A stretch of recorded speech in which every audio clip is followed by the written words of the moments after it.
The Fisherman by William Butler Yeats, 1865 to 1939. Although I can see him still, the freckled man who goes to a grey place on a hill, in grey Connemara clothes, at dawn to cast his flies, it's long since I began to call up to the eyes this wise and simple man. All day I'd looked in the face what I had hoped it would be, to write for my own race. And the reality.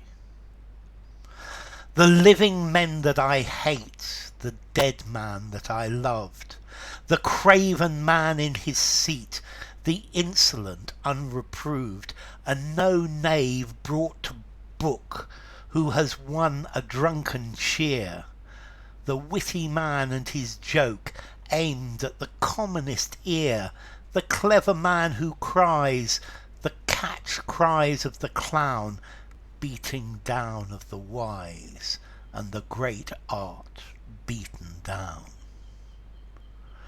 Maybe a 12 months since, suddenly I began in scorn of this audience, imagining a man and his sun-freckled face and grey Connemara cloth climbing up to a place where stone is dark with froth, and the down-turn of his wrist when the flies drop in the stream.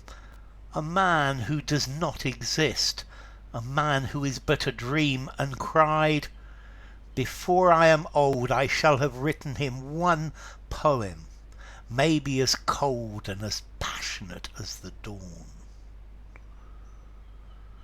Okay, this is a poem by William Butler Yeats. He's an Irish poet. He's one of the most important people, literary people of the 20th century.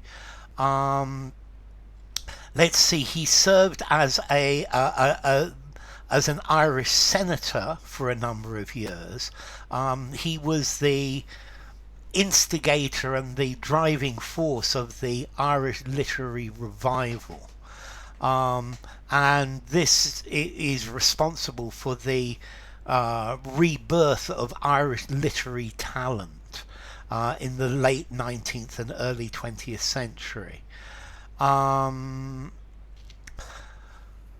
So, what's this poem about? Oh, I missed actually one thing. W.B. Yeats also got the Nobel Prize for Literature, which in 1923, which is quite unusual for an Irishman.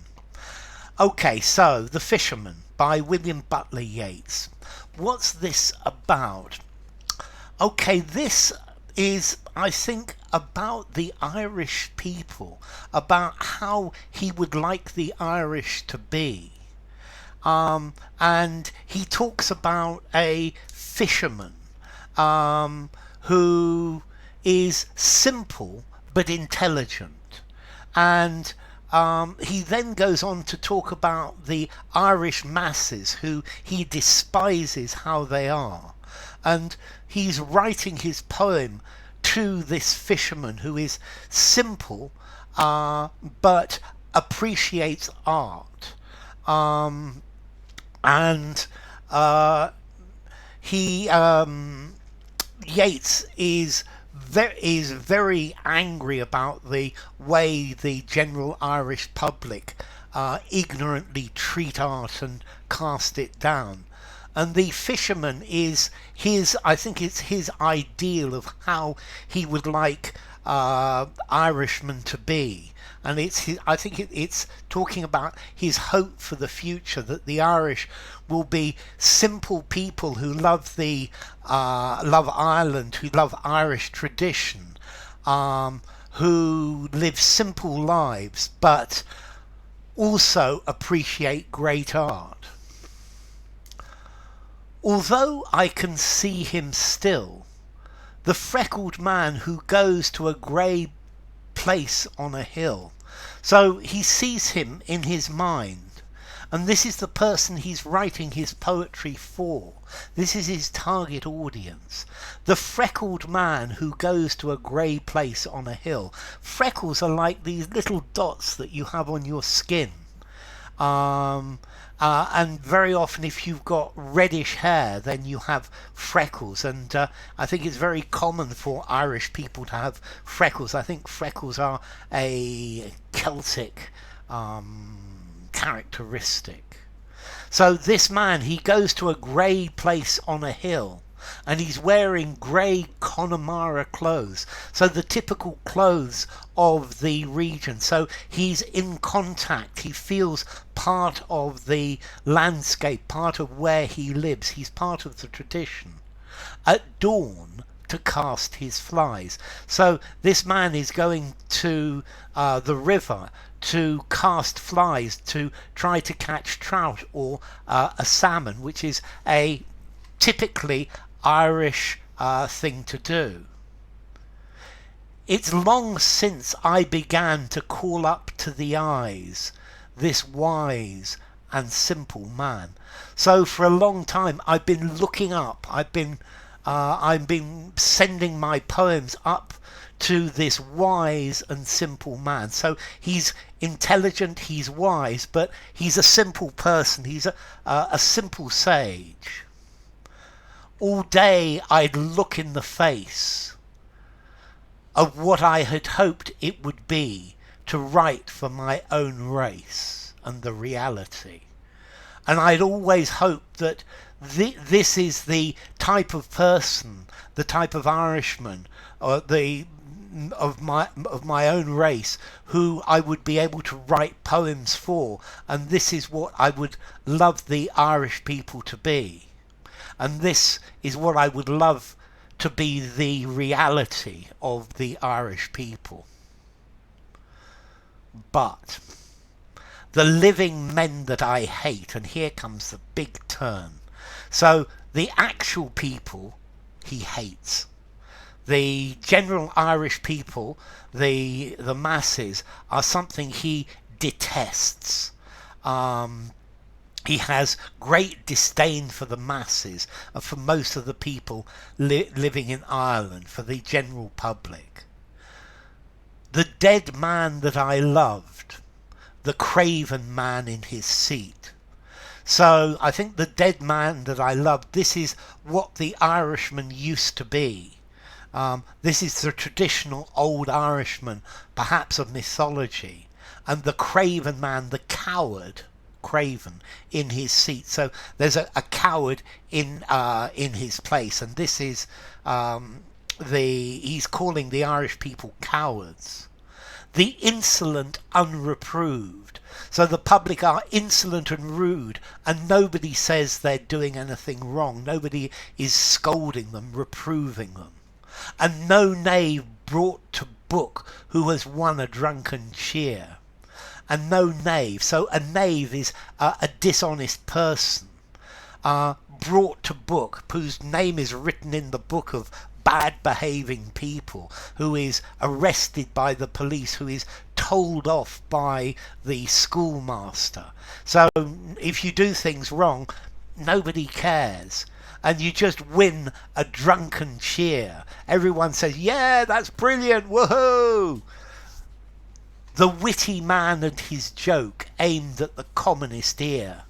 So people telling jokes, but jokes that aren't really funny. They're crude and simple jokes. There's no intelligence to them.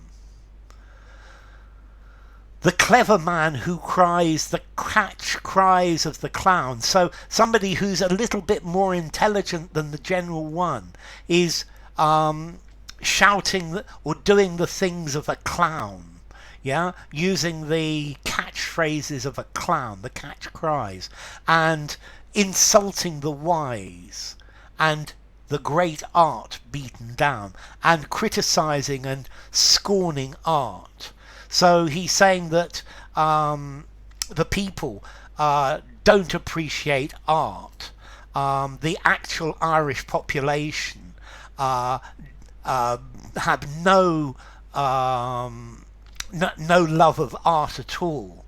All they want are to be knaves, to make dirty jokes, to get drunk, and they're cowards. And he's not at all happy about that. And the fisherman is his ideal of what an Irishman should be. And then he goes back. Maybe a 12 months since, suddenly I began in scorn of this audience. So maybe a year ago, I started to detest this audience of common people. I started to see how worthless they were. And I started to imagine a man. I started imagining the fisherman and his sun-freckled face, his face with the freckles, and his grey Connemara cloth, the clothes of the local area, climbing up to a place in the countryside, climbing where stone is dark with froth, so where the water or a small stream is coming down, and there's froth on the stone because the water's moving quite fast.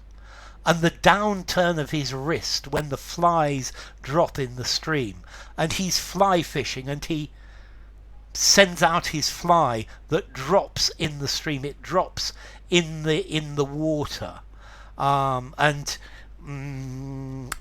Yeats considers him a very skillful fisherman, a man who does not exist, a man who is but a dream. So this is the person I would like to be, but sadly this person does not exist. And I cried, before I am old I shall have written him one poem, maybe as cold and passionate as the dawn. So before I finish writing, if I'm lucky, I will write one poem that is as impressive as this person is. It's as cold and as passionate as the dawn. It's part of the nature of Ireland, and this is the person that he's hoping will come to exist in Ireland, and not the people who at present are there. So enough. If you enjoyed the video, give it a rating, subscribe to my channel, and I will see you soon. Bye for now. The Fisherman by William Butler Yeats.